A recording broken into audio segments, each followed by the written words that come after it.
Bonjour, bonsoir la famille Mbotenabino Biskanya Sobozali. J'espère que tout le monde va bien. Biso toza bien ngoli na Nzambe, Nzambe azobatela. Merci na mnonyo snanding bozo zwata na bino ya kotala bilema na biso. Nzambe na lola apambola bino na souhaiter la bienvenue na ba nouveaux abonnés. Merci na ba visiteurs et merci na ba abonnés nyonso. Bandeko okuta na video tala video tina suka ya ngona ndi participation na kati ya chaîne na biso ya ngona ndi lisundi na kati ya chaîne na biso ebobosa na kati soko okuta na publicité ko sauter pub te parce que on les permettre chaîne na biso kende liboso tant bandeko bozo senga ça la biso recette oyo la kisa biso nde basala oyo nyonso wana ezo senga mbongo wana ekota na ba publicité tant ozo sauter publicité chaîne ezo coach le côté donc tant ozo senga ki ça la biso boye eza moi passe mais tant ozo ta la publicité ezo permettre biso toye la bino belema oyo bozo senga biso. Merci lelo tozana recette na biso ya balote na sala yango na façon nanga alors ko ya oye bisanga te ke poko kiote poko sala kiote basala kango boyete voilà sala na ndenge oyo oyebeli ngana sala na ndenge nanga voilà nazo présenter bino belema naza na loso na ngai awa bolimbi siso na lobi mabe mais c'est la vérité et naza na viande hachée nanga awa ya ngulu parce que ça parmi ba biloko o tozo kutana nango ezo sa api bien te et voilà awa toza na ba légumes na biso ba eza mélangé. Et awa tozana poivron ya jaune donde na lobi sali la biloko sala na ndenge oyo oyebeli et naza na bouillon na ngai awa osali li bouillon oyo zanango naza na matungulu na nga awa naza na huile ya kokoti huile de coco recette eza na chaîne comment ko réaliser huile de coco yo moko na ndako. Et tozana muscade na biso tozana oregano na biso tozana persil tozana black pepper poivre noir et voilà bilema na biso yango yo.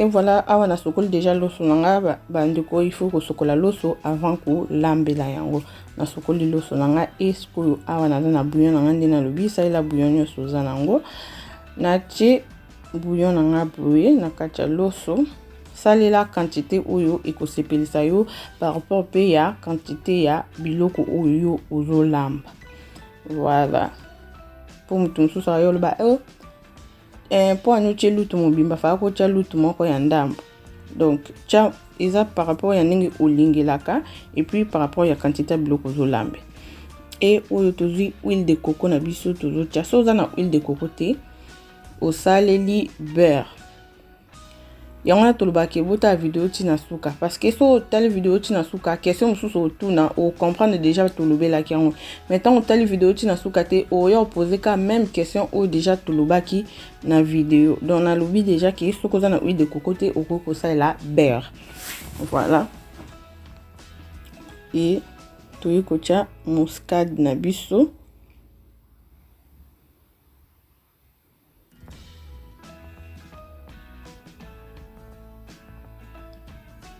muscade tu ko baksa mai na biso ko chama ebele te bandeko parce que loso nao il faut et na chema ipe ya moto donc de bomo na vapeur ezo bimana na chema ya moto loso nao il faut ezala moko il faut pas ezala poto donc faut contrôler mai na yo par rapport ya quantité ya loso ko lamba ou contrôler mai na yo pour loso nao ibima poto te donc c'est ça.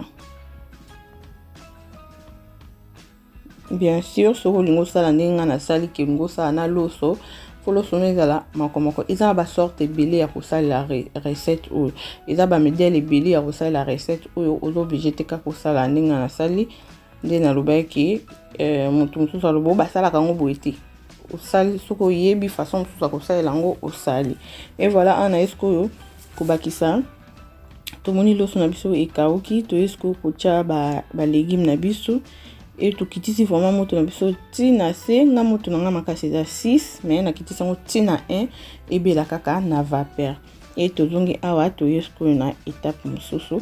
Awa na tie viande haché nanga awa na yebaki eza ya base ya ngulu, mais so olia ngulu te okosala na base ya viande ngombe, okosala na soso kaka o viande oyo osepelaka kolia. Voilà. Nazui bouillon na ngai susu na tie. Faut faire attention parce que tu as déjà bouillon na loso. Donc, tu as déjà bouillon na loso. Awa, il faut contrôler parce que sinon tu es collé. Et awa, tu as muscade na biso. Tu tiens d'ambunda, peut tu as na loso. Awa, tu as poivre noir na biso.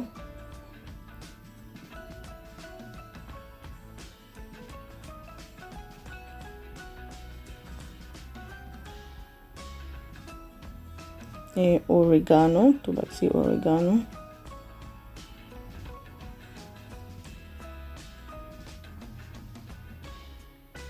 Persil, tout bâti persil. Donc, so vous en avez ingrédients mususu, beléments mususu, o yo lingo sali la, o sali. So ils en ont le moko sepela, o sali la te, o ngana tie o longoli. So ils en ont o yo linga ko sali la ngana saleli te o bakisi. Et awa iza oignon nanga, oignon râpé et bande ba ay nanga na kachango miki. Voilà. Tu vous sens suko placement encore et marinate properly et ça ngana vraiment très bien. La tiga nanga pour na vraiment na balulango donc mélange nanga solution nanga vraiment et sangana bien et comme pâte moko vraiment bien et comme moko biloko moko nyonso et sangana vraiment très bien. Ils a ko panjana te mais et sangana pinja bien, il est très important et sangana pinja bien. Donc toujours balula toujours fina bolanda kandi na zosa. Voilà.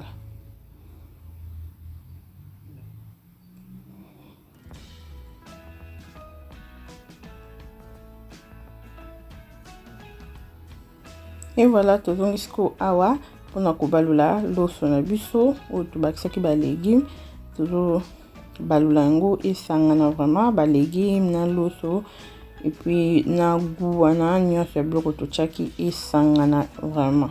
Donc bolanda kande tout ça. Voilà, bomoni loso nanga ebeli moko loso nanga eza moko. Il faut que tu aies eza moko eza mai te parce que so ekomi déjà mai awa tango ki ko sangisa on a viande na yo e baby pona ngai e baby e na ebite so ekomande ni mais soko tika ngo ebela awa moko donc ezala bien. Et voilà, tout ce que l'eau sur la sani, tout tchango pour na ebima vapeur ici la moto. Donc tant l'eau sur le belly au tchango à côté, au longo liango au tchango na sani na tchango bu ebima moto noki parce que sur la tika on a njongo ewu mais la tika njongo nyonso ici la moto. On a tchango na sani na panje yango comme ça et ebima mpepe mbango. Et voilà nazongi awa sikoyo tukomi awa étape na biso pour na to compléter recette na biso. Na osa la huile de coco nanga mais soki nde na lobaki so za nango te okosa la na étape oyo okosa la huile normale c'est juste to chango pour na viande na biso écoler te.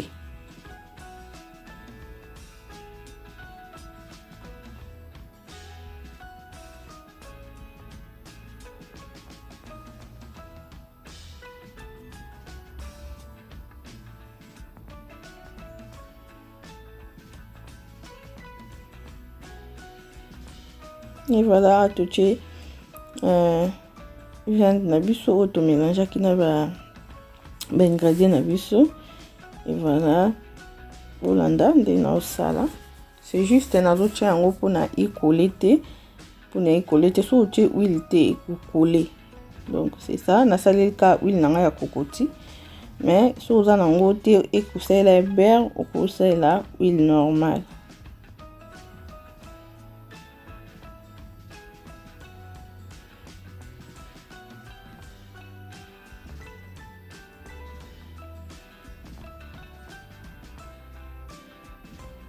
donc bolanda kaka nde na osala. C'est ça. So omoni ekoma okole obakisi mwa ndambo ya huile.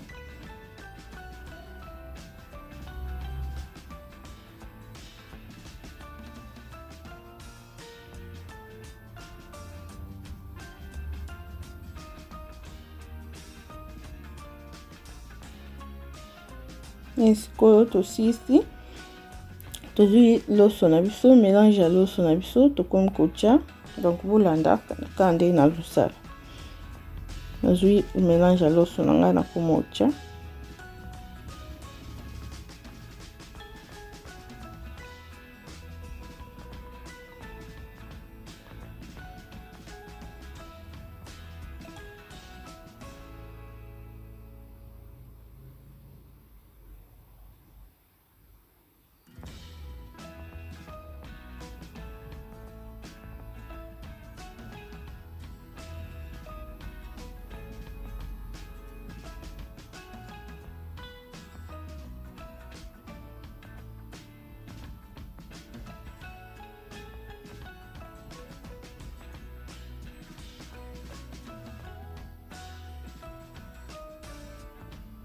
Donc bomoni na olongo la partie ya sachet wana oyo eleki molai wana nasaleli ciseau. Donc naotika bino bolanda betape ole naloba mingi bolanda kaka bomona nde na osala. Donc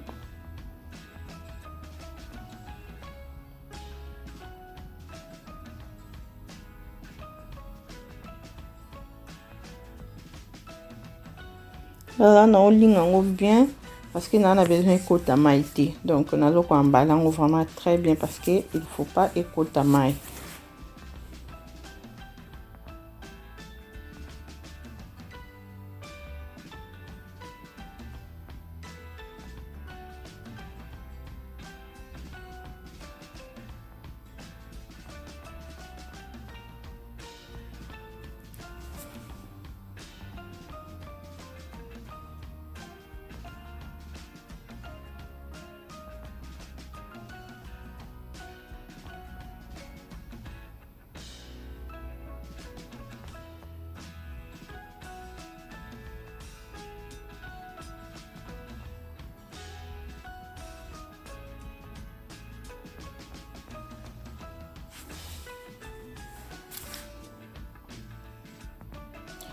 Après avoir cousu sa rouling on a chassé, naza un papier cuisson nanga. Donc objectif nanga ezaki ni nanga ikota maïté. C'est ça, donc na ligne en lisusu na papier cuisson nanga. Bien bon morning de na sala.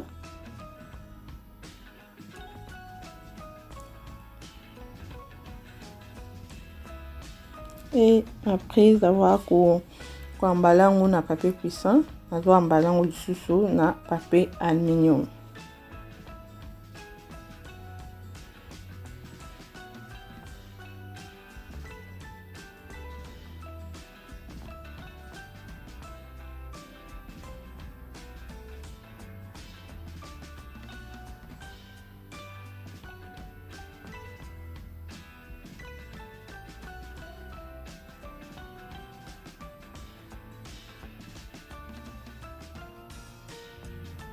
Voilà, on est dans la ligne vraiment bien, on emballant très bien.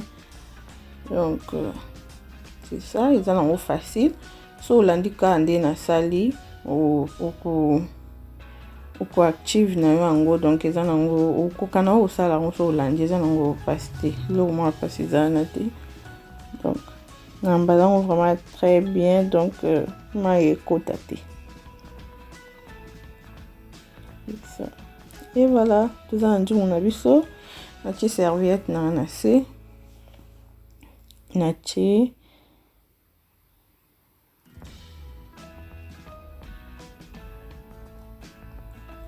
Et na yo baksasko mai langa. Mai ko chate ke komati na mutu no, tu mai mon normal. Et na fini qui en dessous. Serviette et na changoskoyo na moto.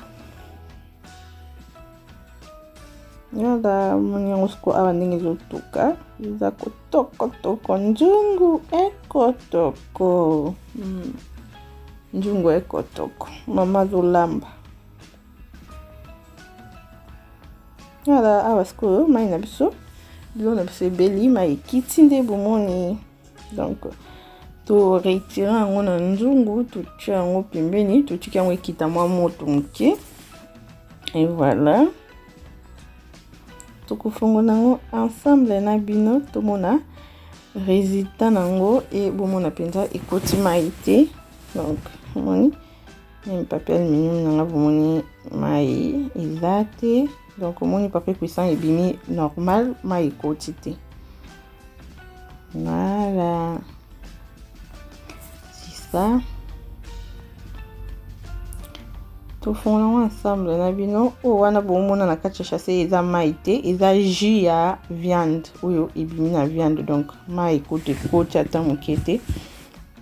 Donc eza jus oyo ebimi na viande, c'est ça. Donc omoni résultat na biso yango yo ndenge eza vraiment ya kokangama. Nice. Nice guys, nice, very nice. Ça ce que tu kata mona moni eh bien le kata ma très bien mais ka recette voilà. Monyango loso na biso na ba légumes na biso ekangami na kati eza te ki ezobima kati boye ezopanzana non moni ekangami penza na kati. Moni ba légumes na biso na loso na biso ekangami vraiment très bien na kati ezopanzana te. Donc so landika nde na sali donc okozwa na yango ekolika vraiment très bien. Alors ce que to komi na moment na biso oyo to mekaka. Yummy. Voilà. Yummy. Bon, vraiment. Donc, c'est ça. Ça qui tout court. Ils ont bien. Donc, au lien bien. Très bien. Au meki en ba week-end. Au meki on anda pour na bana. Au sali pour na binomoko pour na papa. Moi, recette à sika et ça là bien. Au lieu au kangamaka ni loko moko. Monotonie na cuisine eza malamu te. Donc goût moko non, il faut qu'on change ba goût. Merci na bino nyonso bolandi vidéo na biso nzambe na lola apambola bino ko bo santé ko s'abonner ko bo santé ko partager ko aimer et ko commenter ko bo santé ko sauter puis bitendeko. Merci, tokuten nambala ya sima. Bye bye.